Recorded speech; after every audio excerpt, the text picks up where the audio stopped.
కార్తీక మాసం వచ్చేటప్పటికి శివాలయంలో, విష్ణువాలయంలో, అంబికాలయంలో, మఠ ప్రాంగణంలో ఈ 4 చోట్ల కూడా దీపాన్ని పెడతారు. మీకు 12 నెలలు ఉన్నప్పటికీ కూడా 12 నెలలలో ఏ నెలలో పెట్టే దీపానికి కూడా ఆ నెలతో దీపం పేరు లేదు.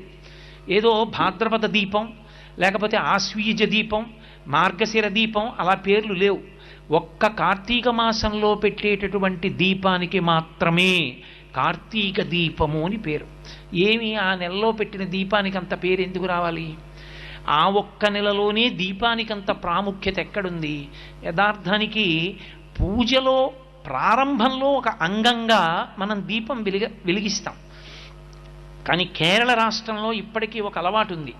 దీపం ఒక్కదాన్ని వెలిగించి దాని మీదకి అన్నపూర్ణని ఆవాహన చేసి పూజ చేస్తారు అక్కడ. కానీ మన వైపు ఆ ఆచారం లేదు. దీపం